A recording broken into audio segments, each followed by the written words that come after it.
Hello and welcome to Frontrunner Motorsport. Now the Spanish Grand Prix was yesterday and I've had some time to gather my thoughts on it. And really it was a race of two halves. Charles Leclerc looked absolutely dominant in the first half of the race. He was off, he'd won it. There's no chance anyone was going to catch up with him. And then some gremlins just stopped him in his tracks. Gotta hurt, that's going to really hurt his championship. That's gotta suck. Like, I bet today there are some very intense talks going on at Ferrari. That left Verstappen, Russell and Perez to battle for the win. And Mercedes have caught up, but they're not there yet. And Russell couldn't really keep pace with the Red Bulls, who played about with strategy, although I don't think it was really necessary. I think they'd have just won anyway. And Verstappen led home Perez fairly comfortably in the end. It was disappointing not to see Sergio Perez win. I think he could have won this race, but they seem to be playing politics already this early in the season. I mean, it's going to help Verstappen later on. And now 3 races in a row, he's looking pretty dominant again. That being said, we're not that far into the season, and this early form may change, but Red Bull do look good. They seem to have got over their own issues with reliability from earlier in the season, and now Verstappen looks like a force to be reckoned with. As for everything else, the second half of this race, not a lot went on, and it wasn't that interesting again.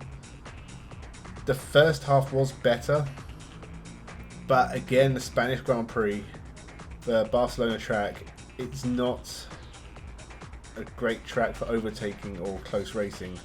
There's really only 2 corners you can overtake on, although Verstappen did everything to disprove that when he went round the outside of Bottas, which was a very, very good move, although he did have fresher tyres. We're going to Monaco next week, which again is not an overtaking circuit, and I am starting to worry that this season and the new regulations may have been a bit of a flaw or a flawed idea. It's just not great. The racing has not been that exciting this year so far. Hopefully that will change. Maybe it's just the early tracks just aren't really suited to good racing. But Monaco is set to be a bit of a procession, so it was disappointing that the Spanish Grand Prix 2, there wasn't a whole lot of overtaking. Again, it was mostly just DRS overtakes on the straight. That being said, in the talks leading up to the Spanish Grand Prix, there was a lot of talk about upgrades, and Alpine came with big upgrades. Didn't really seem to help them very much. They were about where they normally are. Mercedes obviously had upgrades, and their car does look better. They look more of a threat. They still need to do some work. They are behind Red Bull and Ferrari still, but not quite as far as they have been. The interesting one for me is that Haas didn't bring any upgrades, but they said they got a major upgrade in 2 or 3 races time. They were still quick. Magnussen should have been up the front, made contact with Hamilton, ruled a racing incident, and I think that's fair. And other than that, he was at the back of the field, didn't make any progress. But then obviously his race had been compromised. Mick Schumacher, he was running up as high as 6th in the early parts of the races before dropping back. Again, didn't finish in the points, and he still hasn't done that. But I think he will at some point. He's good enough. I think we will see a Mick Schumacher points finish before the end of the year. Everyone else, Hamilton, it was a good drive from the back of the field. I think it shows that not much has changed really. In terms of the pace of the cars, the midfield is still way behind Mercedes, and even further behind Red Bull and Ferrari as it turns out. He got through the field fairly easily. Mercedes had issues towards the end. I wasn't really listening, but there's something, they were leaking water from something. Doesn't sound like a good thing, but they had to slow down towards the end, so Sainz got back past Hamilton. And whether that's done damage to their engines, that's going to affect them for the rest of the season, because obviously there's only a limited amount of engines. That's not good for Mercedes, and it's unusual for Mercedes to have issues like that. And if that carries on, it's only going to make a hard year even harder. Sainz spun at the start, as did Verstappen.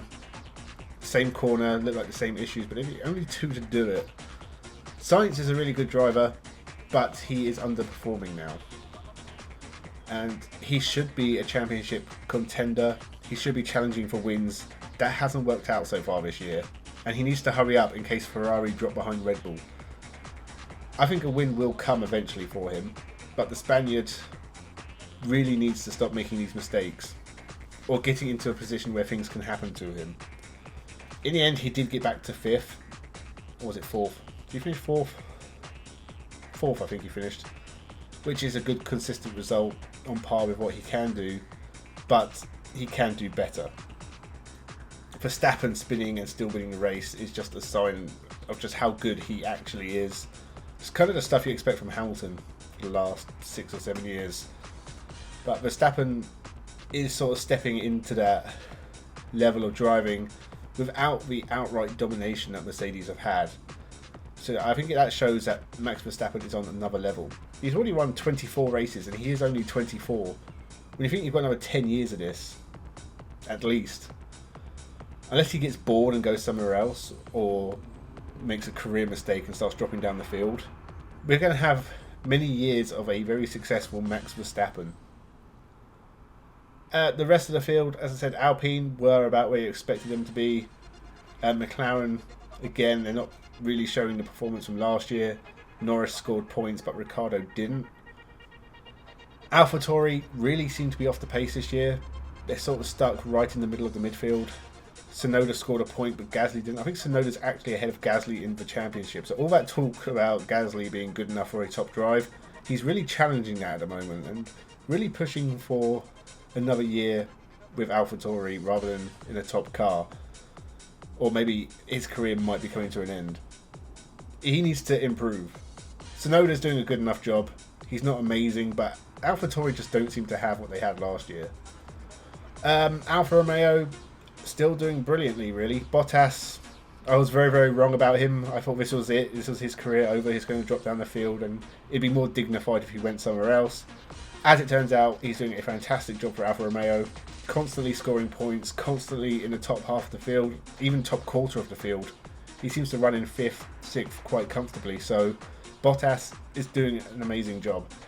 Zhou Guanyu, the signs there that he is good, but he again ran into reliability issues. He's had the majority of the bad luck for the team, and hopefully he can get a few more points finishes towards the end of the year. I mean, we're not even halfway through yet. There's plenty of time for him to score points. Williams were pretty much nowhere. And am I forgetting someone? I've done Haas as well. That was it. This race wasn't amazing. That's all that needs to be said. Leclerc really is the only talking point because he was so unfortunate. He had this race in the bag and this is going to really hurt him. And we're going into Monaco where obviously last year he qualified on pole and then couldn't take the start of the race. So he has a point to prove. And I think Monaco, my prediction is Leclerc, pole and then win. I think 2022 is going to be the year that he sort of gets over the disappointments of 2021. We'll see if that's the case next week. That's all it is. They've only got a week between them. Actually, this Sunday is really annoying because you've got the Monaco Grand Prix and the Indy 500.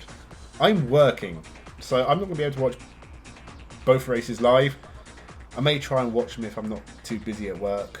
I might be able to slip my phone out and watch the races on the sly. But I am probably going to have to watch them at like, I don't know, midnight. And I'll probably cover them after that. But I will be covering Monaco and the Indy 500. Both races I'm very excited for. As I said, Monaco is a procession, but it's different from other racetracks. It's so unique. It's such a historic track. You don't mind, but it tends to be quite boring.